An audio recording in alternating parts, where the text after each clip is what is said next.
Hello everyone, and welcome to my first ever Zenless Zone Zero lore video. Today, I'll be going over some fun facts about the agents in Zenless. This video will only be focusing on agents released from version 1.0 to version 1.1, and I plan on covering later versions once they come out. Also, this video does contain spoilers for the quests listed on screen now, so if you haven't done those, you have been warned. Anyways, let's move right on and get into the video.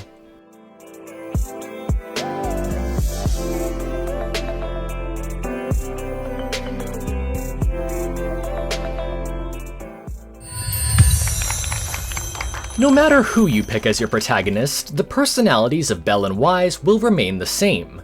Wise is calm and collected, while Belle is energetic and messy. Their personalities are even reflected in how their rooms look. More so, their roles in certain storylines will always remain the same.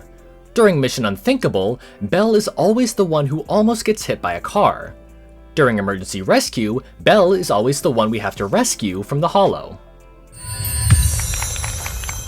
Annby and Nicole are not sisters by blood. They share a last name because Annby simply took it on when she joined Gentle House.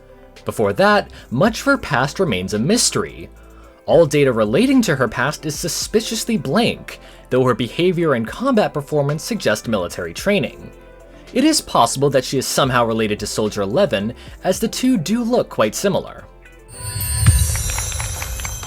Nicole is the founder of the Cunning Hares, an organization that was originally known as Gentle House. Due to Nicole's reputation of being incredibly cunning, the nickname Cunning Hares started being used instead. Nicole herself was actually an orphan, which is why she wanted to help others and why she took Annby in. Similar to Annby, Billy's past is quite mysterious. In fact, Gentle House was not the first faction he was a part of. It is implied that he used to be part of the Sons of Kaladin. The design on his jacket bears a resemblance to the Sons of Kaladin logo, and it is said he maintains a close connection with a certain gang leader from the Outer Ring. Since he calls Caesar Big Sis, this leader is likely her.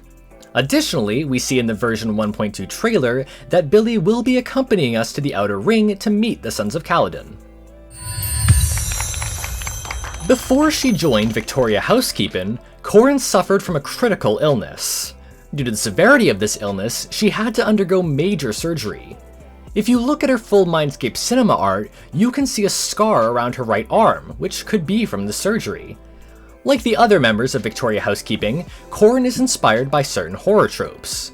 Her appearance seems to mainly be inspired by Frankenstein's monster. The scar I mentioned earlier almost makes it look like her arm was stitched back on, which builds onto this inspiration. Anton often carries around his jackhammer with him, which he affectionately calls his bro.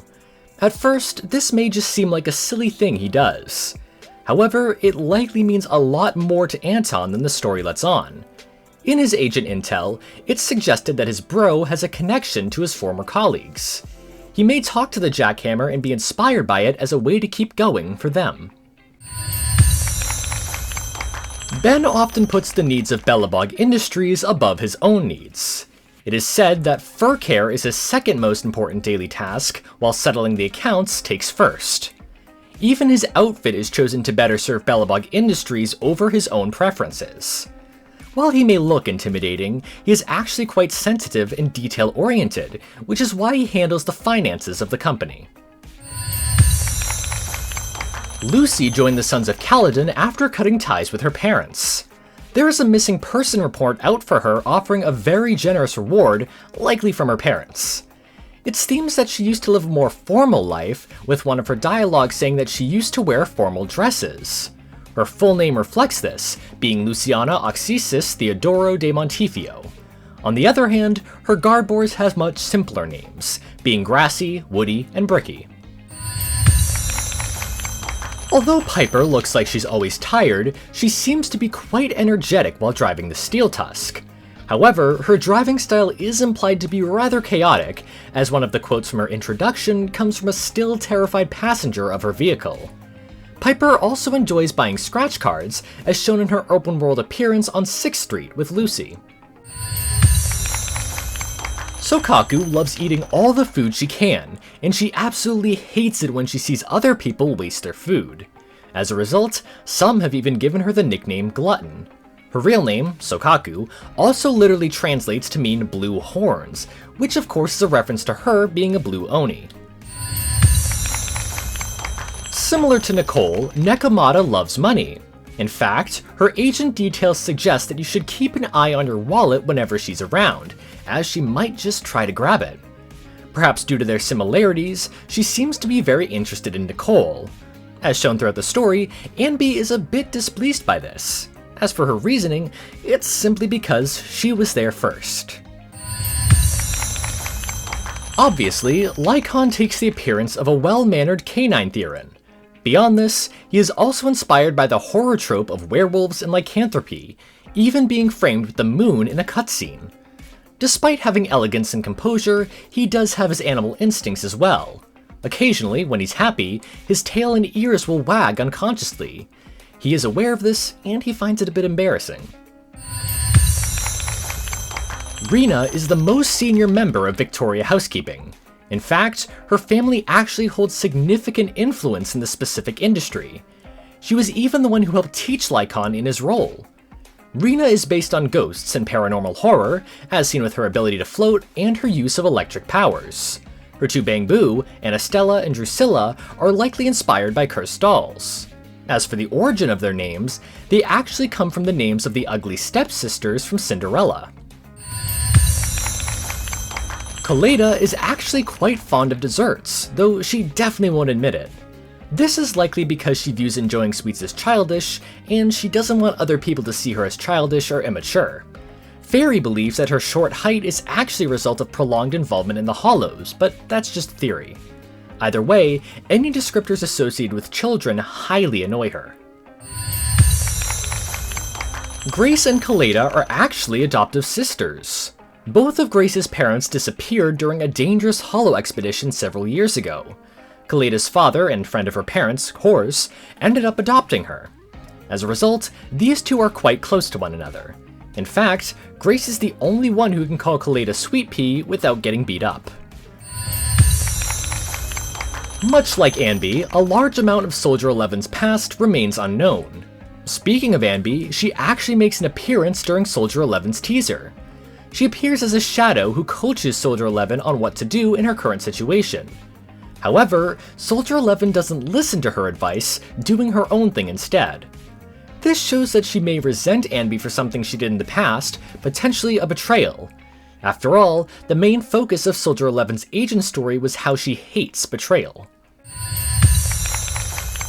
Ellen works hard to balance her school and work lives. To help her with this, she always snacks on lollipops or other candies in order to keep her sugar intake up and regain her energy. In fact, she is the only one who can eat Rena's dishes without complaining, which she could also do to regain energy. As for her horror trope, she is inspired by films like Jaws, where sharks are the main antagonists. Zhu Yuan is shown to have quite the passion for gardening. Her in-game profile picture is a tomato, and she even grows a tomato plant in her office. However, a family of raccoons often pilfers her plants, leading her to dislike the little critters. She's also a bit of a perfectionist, focusing on her work above all else. She is so focused, in fact, that she has absolutely no unresolved cases on her record. Qingyi is an artificial human known as an automaton. Her exact age is unknown, but her personality is said to be based on ancient cultural texts from the old civilization. She was discovered by a researcher from the White Star Institute who gave her the name Qingyi. Her full name is 01 Neon Genesis VI, which is abbreviated on her body as 01NG VI. The researcher thought this looked like Qingyi, hence her name. While Seth is a very good officer, he often gets taken advantage of by criminals. It also takes him a bit to realize that someone is being sarcastic, both traits which are shown during undercover R&B. Despite this, he is still well prepared for missions in the Hollows. As a Lynx Thyron, his ether aptitude is quite high. As undercover R&B suggests, Jane is an expert at infiltration. Jane Doe isn't even her real name, with it instead being an alias. Still, the identity of her real name is actually completely unknown. Fairy believes that her identity has been completely erased, which would definitely help her with creating new identities to work with. Anyways, that's pretty much it for some fun facts about the currently released Zenless Zone Zero characters. I definitely want to make more Zenless videos in the future, covering the lore of the game as well as my own theories. In the meantime, if you want more random facts, I made videos just like this one on Genshin and Star Rail characters. With that said, I would love to hear what other bits of lore you'd like me to cover in the comments below as well. Anyways, that's it for this video. Thank you so much for watching. Sources and further readings are also in the description if you want to check them out. I hope you all have an amazing day, and I'll see you all in the next video.